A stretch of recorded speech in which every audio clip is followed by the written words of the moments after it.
श्री राम। इतना ही नहीं, तुम्हारी बेटी उबल जाएगी तेरी बेहू क्या बोलो, वो बड़ा भाग्यशाली होगा, क्योंकि ये अपने पति को बहुत प्रेम करने वाली होगी और इसके पति भी इन्हें बहुत प्रेम करेगा। ऐसी रेखा पड़ी हुई है ऐसा, पर थोड़ा दुई रेखा छिनावर। देखो पंडित जी को आज जब आप जन्म पत्री दिखाते हो ना, तो जन्म पत्री देखते ही सीधे बोलेंगे अरे आपके बेटा सरकारी नौकरी लगेगा।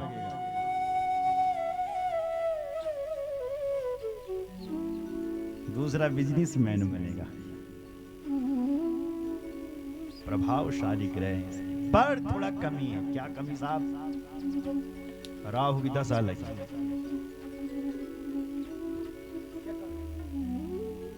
बोले गुरु जी उसका उपाय, बोले उसका उपाय ये कि कराओ कुछ, जब तक कराओगे तब तक होगा। बोलो जय श्री राम। वही नारद जी ने पहले तो लक्षण बहुत बड़े बड़े गिना दिए, अब कह रहे हैं सारे लक्षण सब सही हैं, पर सुनई जे अवगुण द्विचारी, दो चार अवगुण हैं। अवगुण क्या है? पर एक कुछ जमे ठीक नहीं मिल गया, खत्म बुलाना। ठीक कह रहे हैं कन मिल महाराज। अगुण अमान मातु पितु हीना, उदासीन सब संशय, जमे ठीक नहीं मिल रहे। ऐसा होगा? बोले अगुण है, उसके अंदर एक भी गुण नहीं होगा, निर्गुण होगा। अमान, कोई मान करें तो अच्छा, सम्मान करें तो अच्छा, इसलिए मान सम्मान से कोई लेना नहीं, इसलिए दुनिया की नजर में बोला होगा। मातु पितु हीना, जिसके बल माता पिता का पता ही नहीं है। बोलो जय श्री राम। मातु पितु हीना, शिव जी की कौन माता पिता है साहब?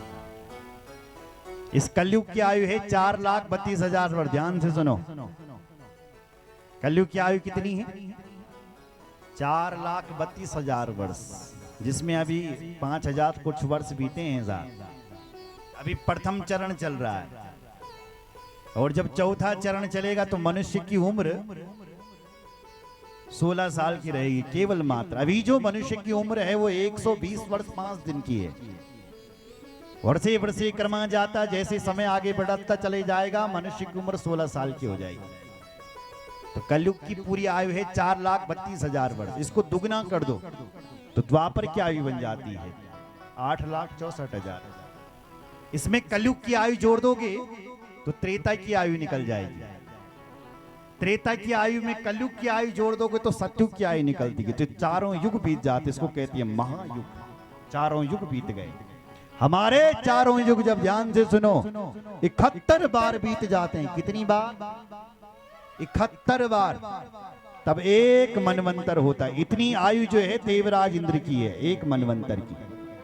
हमारे सतयुग, द्वापर युग, त्रेता युग और कलयुग जब 71 बार बीत जाएंगे तब एक मनवंतर होगा। इतनी आयु का इंद्र है। और जब 14 इंद्र बदल जाएंगे तब ब्रह्मा जी का एक दिन होगा। जब 14 इंद्र बदल जलबल तब ब्रह्मा जी का एक दिन। ऐसे ब्रह्मा जी की 100 साल की आयु है।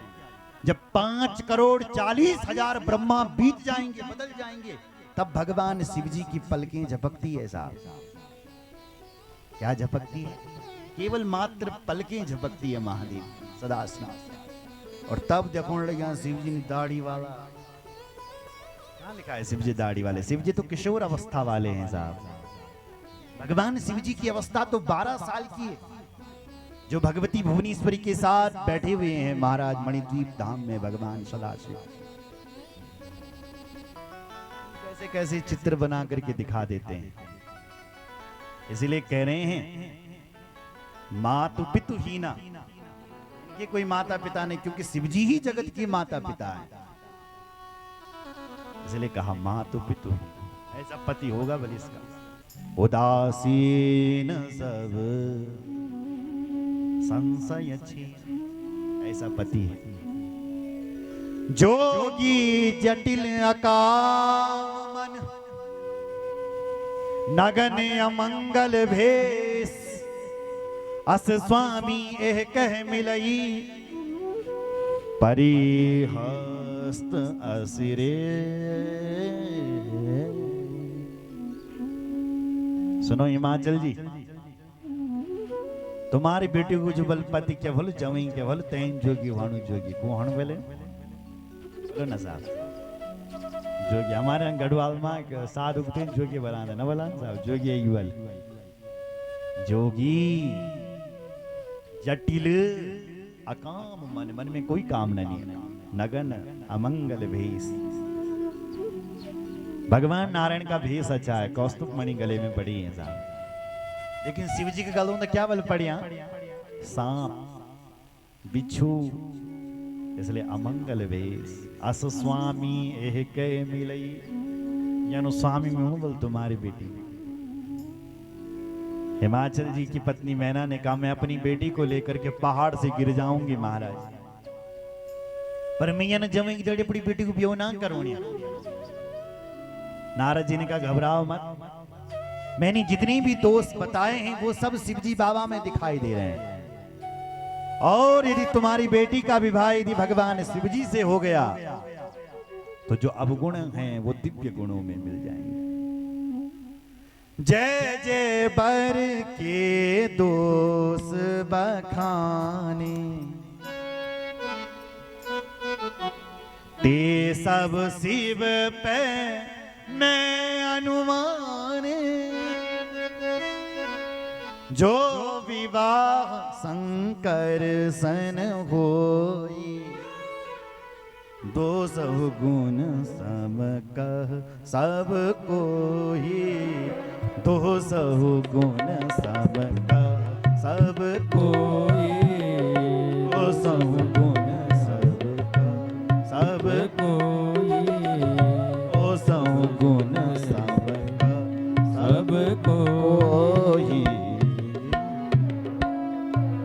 महाराज नारद जी बुलाना जत कबल में दोष बताए वो सारा दोष शिवजी मां दिखाने लगे, और यदि बल तुम्हारी बेटी को भी शिवजी की तड़ी होगी तो जो अवगुण हैं वो दिव्य गुणों में मिल जाएंगे,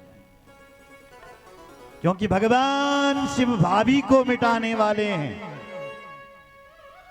भावी यानी प्रारब्ध। सुना, अगर तुम्हारा प्रारब्ध मां दुख वल वल लिखो तो तुम नहीं मिलनो हो दुख, पर यदि तुम भगवान शिवजी पर रोज जल चढ़ाते हैं, महामृत्युंजय की एक माला रोज जपते हैं, तो तुम्हारी किस्मत से वो दुख दूर हो जाएगा, गारंटी से तुम्हें मिलेगा ही नहीं,